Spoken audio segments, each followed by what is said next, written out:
السلام علیکم ورحمۃ اللہ وبرکاتہ۔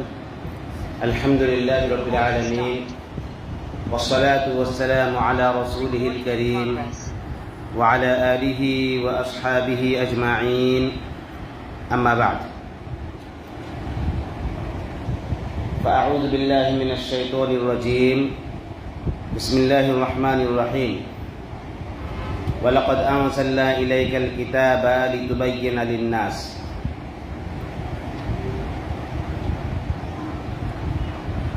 رب اشرح لي صدري ويسر لي أمري واحلل عقدة من لساني يفقهوا قولي رب زدني علما۔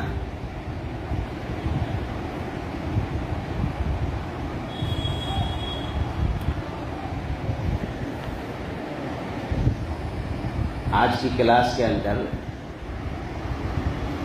ہم باقاعدہ کسی سورہ کا ترجمہ اور اس کی تفسیر شروع کرنے سے پہلے قرآن اور تفسیر کا معنی سمجھیں گے اور تفسیر کے رولز کیا ہے۔ ویسے تو رولز تو بہت لمبے چوڑے ہیں، لیکن مختصر طور پر ہم آج کے کلاس کے اندر تفسیر کے جو اصول ہیں، ضابطے ہیں، وہ جاننے کی کوشش کریں گے۔ سب سے پہلے ہم قرآن کا معنی سمجھتے ہیں۔ قرآن کا جو لفظ ہے وہ قرأ یقرأ، اسی سے مصدر بولتے ہیں جس کا معنی ہوتا ہے پڑھنا۔ اصل معنی ہے قرآن کا پڑھنا۔ اور یہ جو کتاب ہے جس کو قرآن بولا جاتا ہے، تو اس کو قرآن اس لیے بولا جاتا ہے کہ قرآن کا ایک معنی ہے بار بار پڑھی جانے والی کتاب، بار بار پڑھی جانے والی کتاب۔ تو قرآن کا معنی ہے بار بار پڑھی جانے والی کتاب۔ اصل معنی تو پڑھنا ہے۔ قرآن کا ایک معنی اور ہے، عام طور پر لوگ یہی جانتے ہیں کہ بار بار پڑھی جانے والی کتاب۔ قرآن کا ایک معنی ہے جمع کرنا۔ قرأ کا معنی پڑھنا ہے، جیسے تلا یتلو تلاوتاً، تلاوت کرنا، پڑھنا۔ فَإِذَا قَرَأْتَ الْقُرْآنَ فَاسْتَعِذْ بِاللَّهِ مِنَ الشَّيْطَانِ الرَّجِيمِ۔ قرآن میں ہے کہ جب آپ قرآن پڑھیں تو قرآن کا ایک معنی کیا ہے؟ پڑھنا۔ اور قرآن کا ایک دوسرا معنی ہے جمع کرنا، کسی چیز کو جمع کر لینا۔ اسی سے ایک لفظ بنا ہے قریہ۔ قریۃن کیا معنی ہے؟ کوئی بتا سکتا ہے؟ قریۃن کسے بولتے ہیں؟ قریۃن، قریہ، بستی۔ ماشاءاللہ۔ تو قریہ کا معنی کیا ہے؟ بستی، گاؤں۔ گاؤں کو، ولیج کو قریہ بولتے ہیں۔ تو اس کو قریہ کیوں بولتے ہیں؟ کیونکہ وہ انسانوں کو جمع کیا ہوا رہتا ہے۔ تو گویا کہ وہ جو قرآن، ایک معنی قرأ کا پڑھنا، دوسرا معنی کیا ہے؟ جمع کرنا ہے۔ تو قرآن کا جو لفظ ہے، جب اس کا معنی یہ ہوگا کہ بار بار پڑھی جانے والی کتاب، تو اصل میں وہ مقروء کے معنی میں ہوگا۔ مقروء کا معنی ہوتا ہے بار بار پڑھی جانے والی کتاب۔ یا عربی زبان کے اندر جس چیز پر کام ہو یا جس چیز کو کیا جائے، اس کو مفعول، ایک فارم آتا ہے، اسی فارم پر وہ بنتا ہے لفظ۔ جیسے مقروء پڑھی جانے والی کتاب، اب جس کو پڑھی جائے گی اس کو مقروء بولیں گے۔ تو ایک تو ہو گیا اس کو آبجیکٹو موڈ میں ہوتا ہے، وہ یعنی آبجیکٹ جیسے ہوتا ہے نا، کسی پر کام واقع ہو، اور ایک ہوتا ہے کہ سبجیکٹ، کام کرنے والا۔ تو ابھی مقروء یہ تو آبجیکٹ ہے، پھر کام کرنے والا مطلب پڑھی جانے والی، اور پڑھنے والا، تو پڑھنے والے کو کیا بولا جاتا ہے؟ قاری۔ قاریٌ اصل میں قاری بول دیتے ہیں، لیکن اصل میں کیا ہے؟ قاریٌ۔ اور اس وزن پر بہت سارے ہیں، جیسے کام کرنے والے کے لیے جو فاعل ایک فارم ہے، اس کا وہی اسٹرکچر ہے، اسی پہ بنتا جاتا ہے لفظ، جیسے خالق، رازق، داخل، خالق پیدا کرنے والا، رازق رزق دینے والا، داخل داخل ہونے والا، ضارب ضارب ضربا مارنے والا، ذاہب انی ذاہب الی ربی سیہدین، ذاہب جانے والا، ذہب کا معنی جانا، تو اذهب تو جا، تو ذاہب جانے والا۔ تو یہ جو ہے جو کام کرنے والے کو بتلائے تو فاعل اس وزن پر آتا ہے، لیکن یہی ایک صرف وزن نہیں ہے، اس کے علاوہ عربی زبان کے اندر ورب کے الگ الگ کیٹیگری ہے، اور اس کے اعتبار سے پھر کام کرنے والے کے لیے اس کا لفظ بھی الگ الگ بنتا ہے، تو یہ بات بھی ذہن میں رہے۔ تو سمجھا یہ رہا تھا کہ ایک تو کام کرنے والے کے لیے فاعل، یہ اسٹرکچر اسی پر لفظ بنتا جاتا ہے، اور جس پر کام ہو واقع ہو اس کو مفعول کے وزن پر بناتے ہیں۔ جیسے خالق کا معنی کیا ہے؟ پیدا کرنے والا، جس کو پیدا کیا گیا۔ مخلوق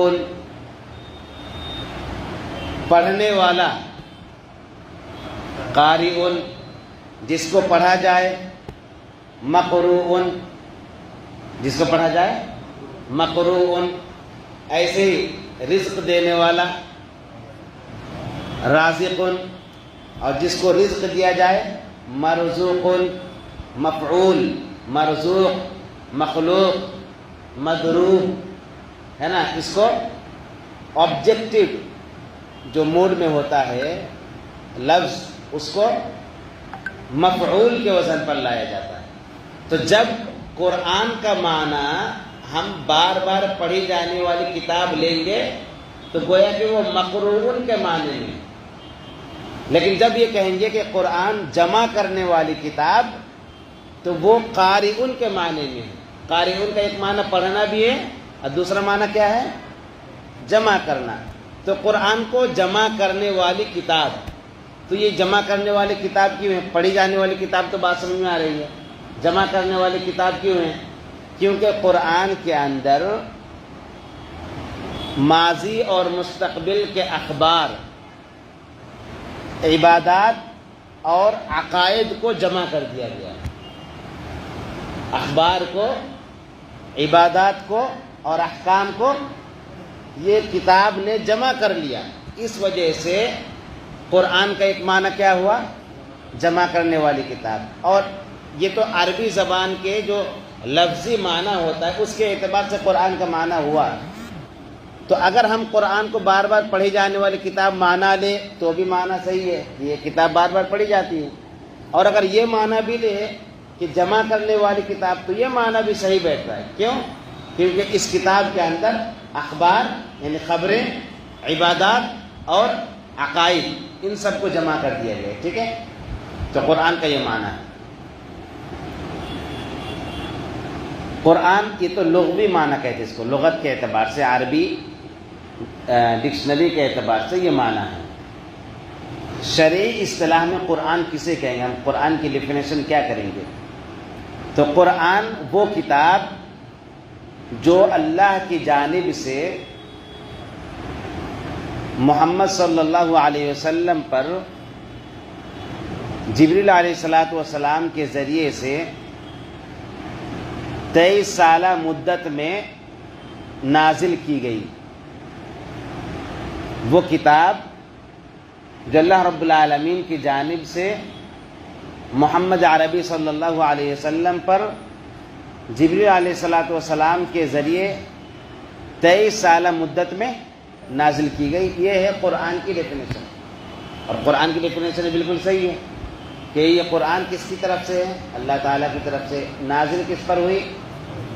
اللہ کے نبی صلی اللہ علیہ وسلم پر، موسیٰ علیہ السلام پر نہیں، عیسیٰ علیہ السلام پر نہیں، بلکہ اللہ کے نبی صلی اللہ علیہ وسلم پر۔ اور یہ قرآن کس کے ذریعے سے آیا؟ جبریل علیہ السلام کے ذریعے سے۔ کتنے سال کی مدت میں؟ 23 سال کی مدت میں۔ 23 سال کی مدت وہ ایک نالج کے لیے بڑھا دیا گیا ہے، ورنہ ڈیفینیشن بھی اگر نہ بھی لگائے تو بھی چلے گا، ہے نا۔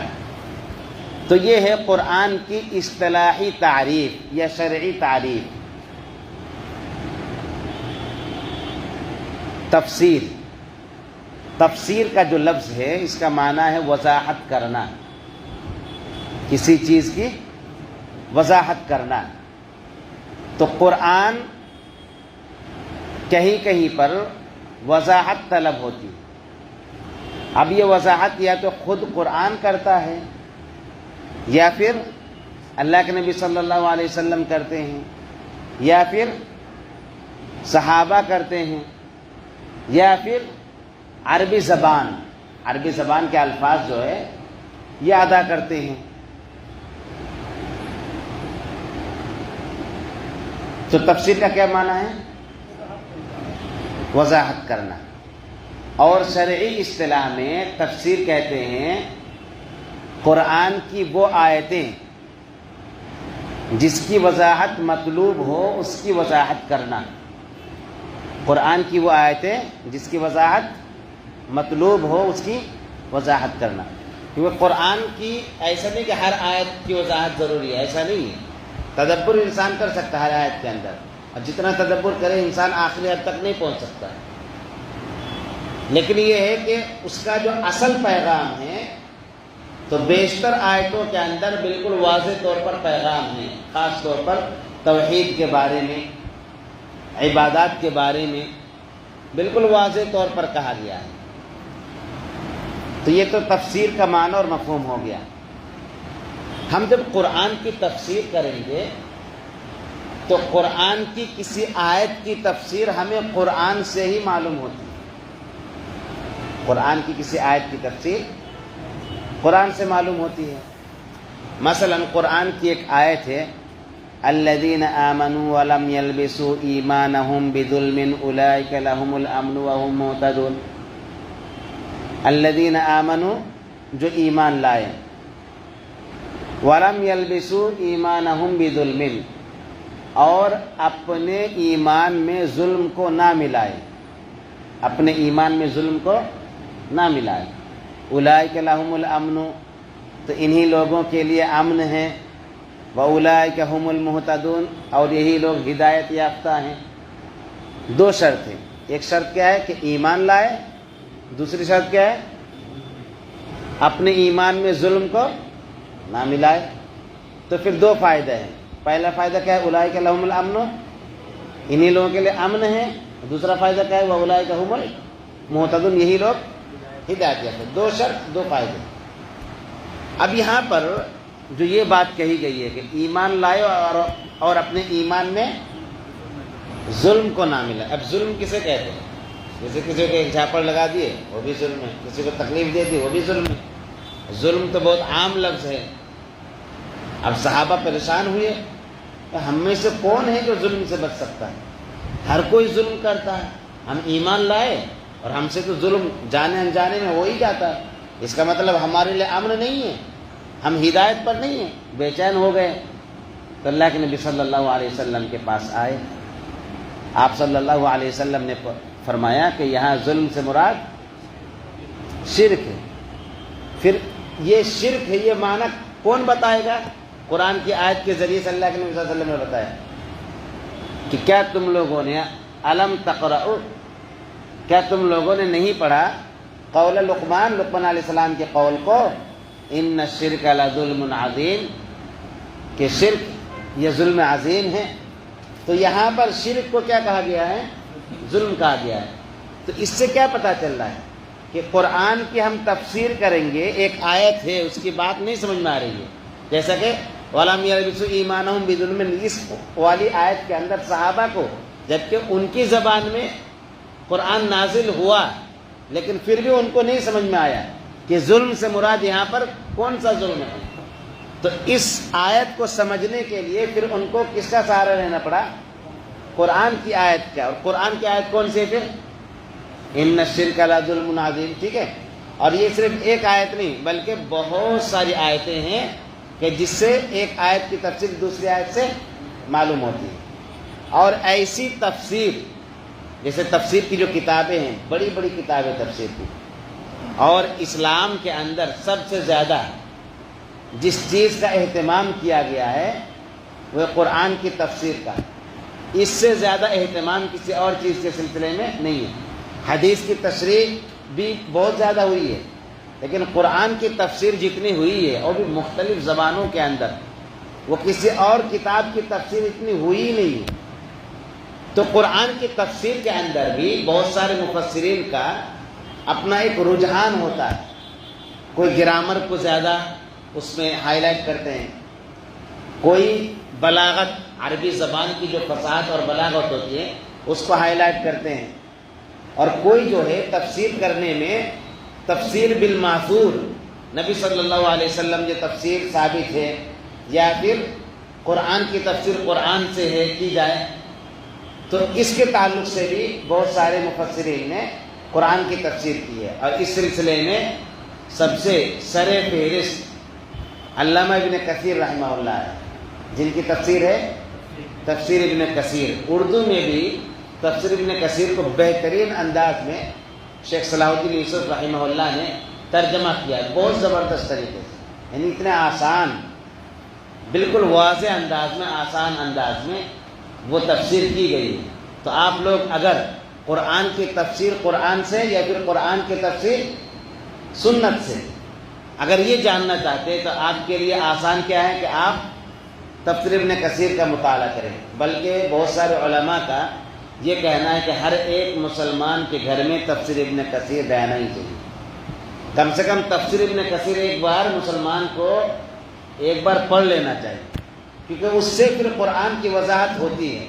اور جب اس طرح کی تفسیر ہوتی ہے تو اس کا یہ مطلب نہیں کہ صرف وہ قرآن سے ہی تفسیر کرتے ہیں، کہیں پر صحابہ کے قول سے بھی، کہیں پر عربی زبان کے الفاظ کی تشریح کے لیے عربی زبان کی ضرورت ہوتی ہے، اس کی بھی تشریح کرتے ہیں، لیکن زیادہ تر وہ کیا کرتے ہیں کہ قرآن کی ایک آیت ہے، اس کی تفسیر کسی دوسری آیت کے اندر آئی ہوئی ہے تو اس کا ذکر کرتے ہیں، کہ جیسا کہ اللہ رب العالمین نے فلاں آیت کے اندر فرمایا۔ اس کے علاوہ تفسیر بالمعثور ہے، ایک تفسیر بالمعثور، یہ بھی قابل ذکر تفسیر ہے جو قرآن کی تفسیر قرآن سے کی جاتی ہے۔ تو ایک تو قرآن کی تفسیر ہم قرآن سے کریں گے، دوسرا یہ ہے کہ قرآن کی تفسیر سنت سے کریں گے۔ سنت مطلب اللہ کے نبی صلی اللہ علیہ وسلم سے، کہ کچھ آیت ایسی ہے کہ ہمیں سمجھ میں نہیں آ رہی ہے اور قرآن کے اندر بھی اس کی وضاحت نہیں ہے، تو ہمیں وضاحت کے لیے پھر کہاں جانا پڑے گا؟ اللہ کے نبی صلی اللہ علیہ وسلم کے پاس۔ اور اس کے لیے بھی علماء نے تفسیر کی کتاب الگ الگ لکھی ہے، اور جنہوں نے اللہ کے نبی صلی اللہ علیہ وسلم کی احادیث کو جمع کیا محدثین نے، تو حدیثوں کی کتابوں کے اندر دیکھیں گے ہر کتاب کے اندر باقاعدہ تفسیر کے لیے کتاب مرتب کی انہوں نے۔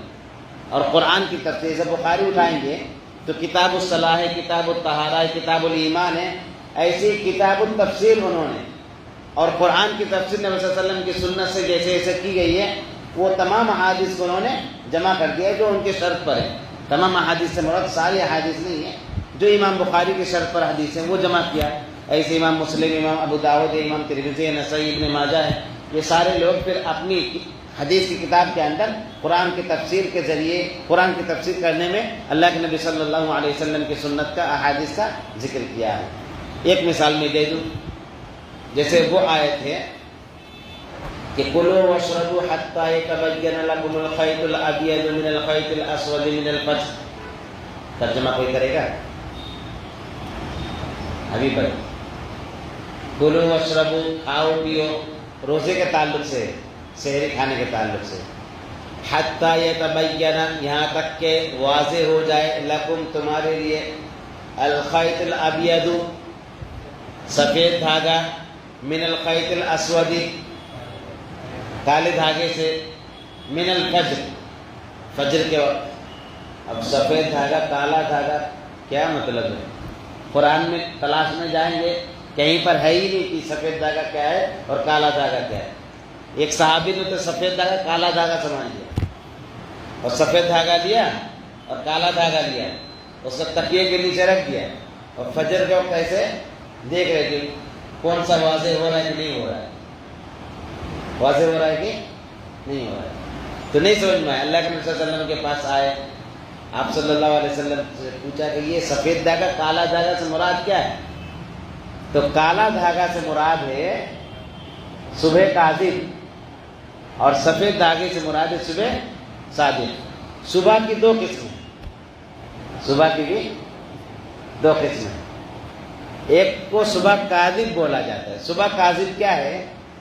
جیسے آخری پہر شروع ہوتا ہے، اور آخری پہر شروع ہونے کے بعد، یعنی 3 پہر ہے نا، تو یہ تیسرا پہر ہے، تیسرا پہر شروع ہونے کے بعد جب فجر کی اذان جو ہوتی ہے، اذان ہونے سے پہلے کا جو وقفہ ہوتا ہے، جس کے اندر صبح کی جو صبح نمودار ہوتا ہے، لیکن اس کے اندر وہ جو رات کی تاریکی اور اندھیرا پن رہتا ہے وہ باقی رہتا ہے۔ لیکن جیسے ہی فجر کا وقت شروع ہو جاتا ہے، اذان جیسی ہو جاتی ہے یا اذان ہونے کا وقت ہو جاتا ہے، تو آپ دیکھیں گے کہ جو کالا پن تھا، اندھیرا پن تھا آسمان کے اندر، کچھ ایسی تھوڑی سی جھلک، وہ بھی باریکی کے ساتھ دیکھنے سے پتہ چلے گا۔ ابھی شہر میں تو اتنا زیادہ آپ معلوم نہیں کر سکتے، گاؤں دیہات میں آپ معلوم کر سکتے ہیں کہ آپ کو ایسا لگے گا کہ یہ وقت جو ہے آسمان کے اوپر جیسے صبح کے نمودار سے پہلے کچھ ایک دلیل ہے، ایک نشانی ہے، اس کے ذریعے سے پتہ چلتا ہے کہ ہاں صبح بھی نمودار ہونے والی ہے یا صبح ہونے والی ہے۔ تو یہ جو فجر کا وقت شروع ہوتا ہے اس کو صبح صادق بولتے ہیں، اور اس سے پہلے کا جو وقت رہتا ہے وہ صبح کاذب ہوتا ہے۔ تو اب یہ کالے دھاگے سے مراد صبح کاذب ہے اور سفید دھاگے سے مراد صبح صادق ہے۔ تو قرآن کے اندر اس کو صبح کالے دھاگے اور سفید دھاگے سے تعبیر کی گئی ہے نا؟ کالے دھاگے اور سفید دھاگے سے تعبیر کی گئی ہے۔ تو اب اس کی وضاحت کس نے کی؟ آپ صلی اللہ علیہ وسلم۔ تو اس سے پتہ چلتا ہے کہ قرآن کی کچھ آیتیں ہیں کہ ہمیں وہاں پر نہیں سمجھ میں آئے گی، مطلب ہم تو وہ عربی زبان نہیں جانتے، صحابہ کو بھی نہیں سمجھ میں آئے، تو ان کو پھر اللہ کے نبی صلی اللہ علیہ وسلم کے پاس جانا پڑا۔ اور ایسے ہی بہت ساری آیتیں ہیں کہ جس کی وضاحت اللہ کے نبی صلی اللہ علیہ وسلم نے کی ہے۔ اور اس پوائنٹ پر ہمیں ایک بات یہاں پر یہ بھی سمجھ لینا چاہیے کہ حجت کے اعتبار سے، دلیل کے اعتبار سے قرآن اور حدیث میں کوئی فرق نہیں ہے۔ کچھ لوگ حدیث کا انکار کرتے ہیں نا، منکرین حدیث، حدیث کے بغیر قرآن کو سمجھنا ناممکن ہے۔ وہ لوگ نہ جانے کیا کیا تعویلیں کر دیتے ان آیتوں کی، اور جہاں پر احکام کو وہاں پر مختصر طور پر بیان کیا گیا، اور اللہ کے نبی صلی اللہ علیہ وسلم نے اپنی سنت کے اندر کھول کھول کر بیان کیا، تو وہاں پر بھی یہ لوگ بھول کر جاتے ہیں، نہیں سمجھا پاتے ہیں، خود جو ہے یہ بات کو وضاحت نہیں کر پاتے ہیں۔ کیوں؟ کیونکہ یہ حدیث کا باقاعدہ انکار کرتے ہیں۔ تو ہمیں کیا پتہ چلا کہ قرآن کو دلیل لینے کے اعتبار سے اور حدیث کو دلیل کے طور پر لینے کے اعتبار سے دونوں میں کوئی فرق نہیں ہے۔ مثلا قرآن کے اندر خنزیر حرام ہے، خنزیر حرام ہے، یہ قرآن کی آیت سے پتہ چلتا ہے۔ حدیث سے پتہ چلتا ہے کہ پالتو گدھا، پالتو گدھا، گدھا تو گدھا ہی ہوتا ہے، پالتو کدھر ہے؟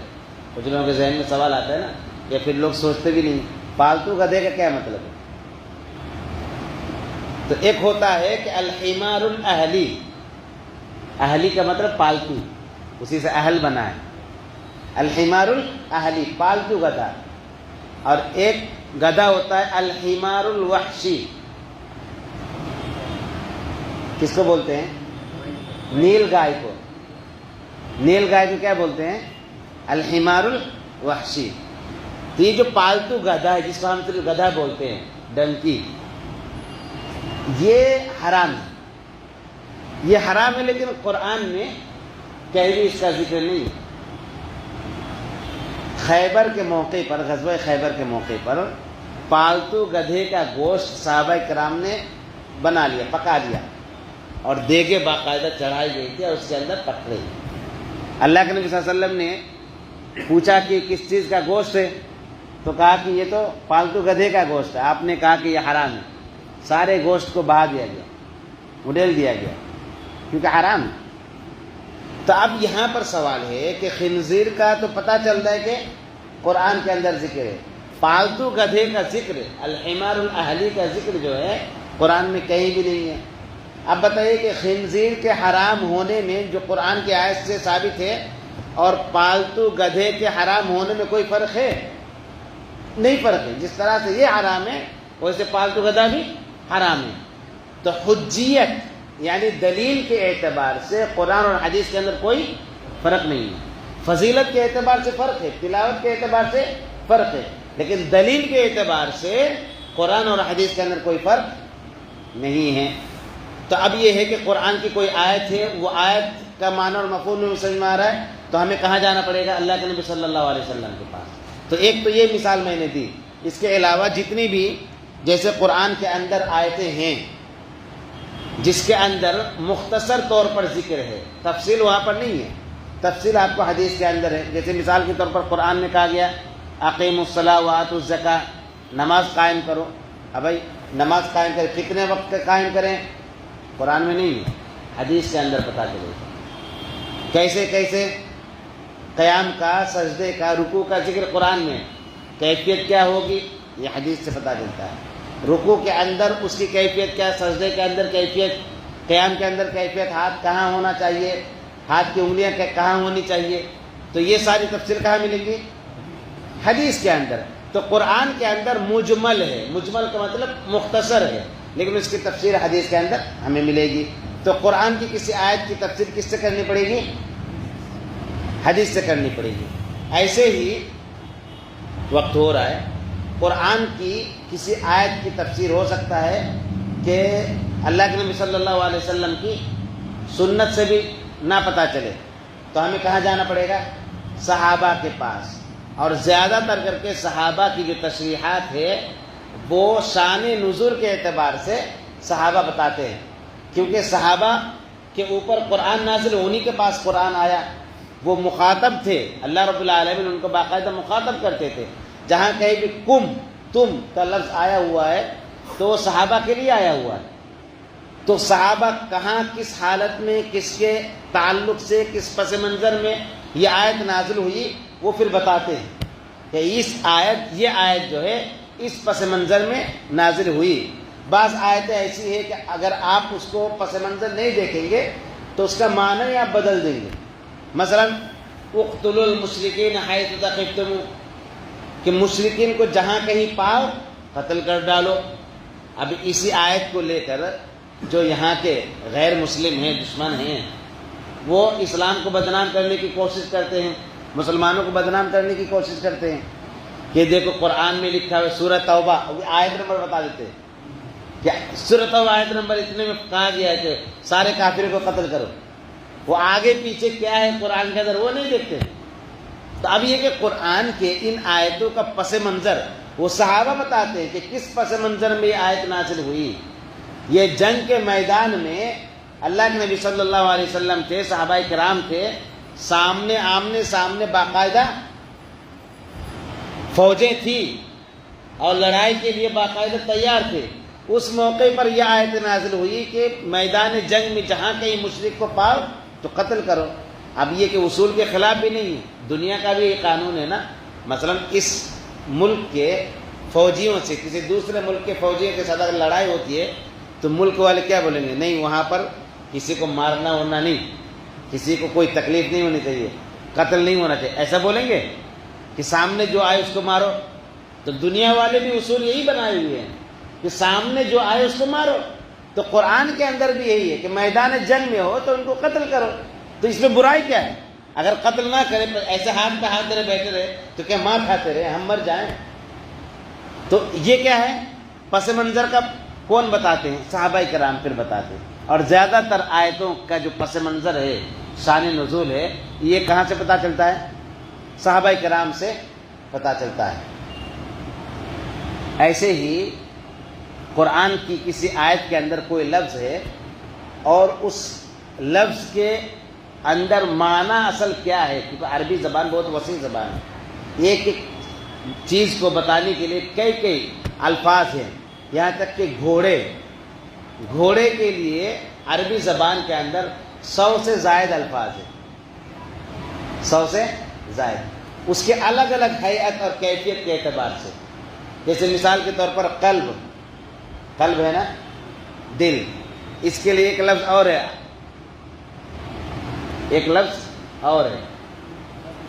کیا بولتے ہیں؟ صدر کو سینہ بولتے ہیں، قلب نہیں بولتے. جو دل ہے اس کو ایک تو قلب بولا جاتا ہے، ایک اور لفظ ہے فؤاد. کیا لفظ ہے؟ فؤاد. اس کی جمع ہے افئدۃ. ایسے قلب ہے، یہ سنگولر ہے، اس کی پلورل کیا ہے؟ قلوب. تو قلب کا اصل معنی کیا ہے؟ بدلنا. تو چونکہ قلب جو ہے نا ہر لمحہ بدلتا رہتا ہے، کبھی یہاں کبھی یہاں، کبھی سیکنڈ نہیں، سیکنڈ سے بھی، سیکنڈ تو آپ 100 حصہ کیجئے اور اس کا جو وہ ایک حصہ بنتا ہے، ایک سیکنڈ کے اندر ایک انسان یہاں پر ہے، فوراً وہ امریکہ پہنچ جائے گا اور کوئی روک بھی نہیں سکتا ہے، اتنا زیادہ بدلتا ہے. اس لیے قلب کو قلب بولا جاتا ہے. جیسے ہم کہتے ہیں نا یا مقلب القلوب، کیا معنی ہے؟ اے دلوں کا پھیرنے والا. تو مقلب کہا گیا ہے اللہ رب العالمین کو، کیونکہ ایک تو ہوتا ہے بدلنا، اور قلب کسی کے دل کو یا کسی چیز کو بدلتے رہنا. تو اللہ رب العالمین چونکہ بدلتا رہتا ہے، وہ دلوں کو پھیرنے والا ہے، اس وجہ سے اللہ تعالیٰ کو کیا کہا کہ مقلب، قلب سے بنا یہ لفظ. تو قلب کا ایک معنی کیا ہے؟ عدلتے بدلتے رہنا ہے نا، بدلنا. اور اس دل کو فؤادن بھی کہا جاتا ہے. فؤادن دل کو اس وقت کہا جاتا ہے جب دل کے اندر کوئی ٹینشن، کوئی غم، کوئی تکلیف والی بات ہو، اور اس کی وجہ سے جو ہے نا دل کے اندر ایک جیسے آگ جیسی بھڑکی ہوئی ہے. اور فؤاد اصل میں وہ آگ جلانے کو بولتے ہیں. جیسے وَأَصْبَحَ فُؤَادُ أُمِّ مُوسَىٰ فَارِغًا، اور جب موسیٰ علیہ السلام کی ماں کا دل بالکل فارغ ہو گیا. فارغ مطلب خالی ہو گیا، دنیا کی تمام سوچ سے پرے، صرف اپنے بیٹے کے لیے فکر. ہوتا ہے نا کہ ایسی حالت آ گئی، کبھی کبھار ہماری زندگی میں بھی ہوتا ہے، کوئی حادثہ ہو جاتا ہے، کوئی مسئلہ ہو جاتا ہے، تو ہمارے ذہن میں، ہمارے دل و دماغ میں صرف وہی بات رہتی ہے، یہاں تک کہ ہم اپنے بال بچے بیوی سب کو بھول جاتے ہیں. اور اس وقت دل ایسا محسوس ہوتا ہے کہ دل کے اندر وہ جیسے آگ لگنے سے بالکل گرم ہو جاتی ہے چیز، ویسے دل کے اندر وہ تپش آ جاتی ہے. تو فؤاد جو ہے نا اس حالت کو بولتے ہیں. تو یہ سمجھانے کا مقصد کیا ہے کہ عربی زبان کے اندر حالت کے اعتبار سے کسی چیز کو بتلانے کے لیے لفظ بدل جاتا ہے.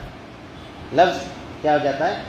بدل جاتا ہے. اردو کے اندر بھی اس کا اعتبار ہوتا ہے، اردو کے اندر بھی اعتبار ہوتا ہے نا. عام طور پر محبت کی بات آتی ہے تو ہم دل بولتے ہیں، لیکن جہاں بہادری کی بات آتی ہے جگر بولتے ہیں. کیا بولتے ہیں؟ جگر. ارے کیا جگر پایا اس نے، بولتے ہیں نا بہادری کے وقت. تو ہم دل نہیں بولتے، کیا بولتے ہیں؟ جگر بول دیتے. تو اردو میں بھی اس کا اعتبار کیا گیا ہے، عربی میں خاص کر کے اس کا اعتبار کیا گیا ہے. اب گھوڑے کے جیسے بارے میں بتایا نا، وَالْعَادِيَاتِ ضَبْحًا فَالْمُورِيَاتِ قَدْحًا، آپ یہ پڑھیے، یہ گھوڑے کے الگ الگ نام کا ذکر ہے اس سورۃ کے اندر. تو عربی زبان کے اندر جو ہے عربی لفظ کے ذریعے سے ہمیں معلوم پڑے گا کہ کسی قرآن کی آیت کے اندر اس لفظ کا معنی اور مطلب کیا ہے. اس لیے بعض قرآن کی تفسیر کرنے والے مفسر نے عربی زبان کے اعتبار سے قرآن کی تفسیر کی ہے، اور اس سلسلے میں ایک تفسیر ہے جو کہ اردو میں تو ابھی ہے نہیں، عربی میں اس کو فتح القدیر، علامہ شوکانی کا نام ہو سکتا ہے آپ لوگوں نے سنا ہے، بہت بڑے عالم گزرے ہیں علامہ شوکانی رحمہ اللہ. یعنی یہ جو ہے ہر فیلڈ میں، حدیث میں بھی، فقہ میں بھی اور تفسیر میں بھی، اور انہوں نے زبردست طریقے سے تفسیر کی ہے. اور ان کی تفسیر، ابن کثیر رحمہ اللہ کی تفسیر میں نے کہا نا کہ یہ قرآن کی تفسیر قرآن سے، یہ بھی کرتے ہیں، ہر مفسر کرتے ہیں، لیکن ان کے یہاں پر زیادہ تر جس چیز کی طرف جھکاؤ ہے وہ عربی گرامر اور عربی بلاغت، یعنی قرآن واقعی معنی معجزہ ہے، وہ آپ کو فتح القدیر پڑھنے سے پتہ چلے گا. اور اسی طرح سے عربی زبان کے اندر جو لفظ ہے، لفظ کا معنی بتانے کے لیے وہ عربی زبان جاننے والے جو زمانے جاہلیت کے اندر بڑے بڑے شاعر ہوا کرتے تھے، اور ان کا باقاعدہ شعر کا مجموعہ آج بھی موجود ہے، بڑی بڑی کتابیں جلدوں میں ان کے اشعار باقاعدہ لکھے ہوتے، کیونکہ پہلے زمانے میں لوگ لکھتے اکھتے نہیں تھے تو اپنے سینے میں محفوظ کر لیتے تھے، اور وہ سارے کے سارے صحابہ کرام سے ہوتے ہوئے وہ اشعار باقاعدہ ہم تک منتقل ہو گئے۔ اب کسی آیت کی تفسیر کے لیے اگر کسی لفظ کا معنی متعین کرنا ہو تو مفسر کیا کرتے ہیں؟ زمانے جاہلیت کے کسی شاعر کا وہ شعر ذکر کرتے ہیں کہ اس پس منظر میں انہوں نے شعر کہی ہے، اور اس شعر کے اندر یہ لفظ انہوں نے ذکر کیا اور اس کا یہ معنی بتایا، پھر اس کے ذریعے سے قرآن کا وہ معنی متعین کرتے ہیں۔ ٹھیک ہے، تو ہم قرآن کی تفسیر کریں گے، قرآن کی تفسیر کریں گے، نبی صلی اللہ علیہ وسلم کی سنت سے قرآن کی تفسیر کریں گے، صحابہ کے اقوال سے قرآن کی تفسیر کریں گے، عربی زبان کے الفاظ سے۔ ٹھیک ہے، تو یہ 4 چیزیں ہیں۔ 36 منٹ ہو گیا، تو آج یہ رہنے دیتے ہیں، انشاءاللہ پھر کل سے ہم باقاعدہ طور پر سورہ فاتحہ سے شروع کریں گے انشاءاللہ۔ آج جو باتیں یاد رکھنی ہیں وہ کیا ہے؟ ایک تو قرآن کا معنی، تفسیر کا معنی، اور اصول تفسیر کا جو رول ہے اس کے تعلق سے 4 باتیں: قرآن کی تفسیر قرآن سے، قرآن کی تفسیر سنت سے، قرآن کی تفسیر صحابہ کے اقوال سے، قرآن کی تفسیر عربی زبان سے۔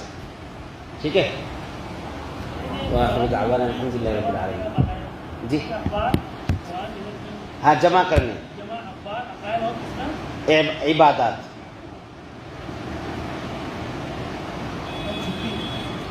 ہاں، کل چھٹی رہے گی انشاءاللہ، سنیچر کو کلاس ہوگی اور سنڈے کو چھٹی رہے گی، 2 دن۔ جزاکم اللہ خیرا۔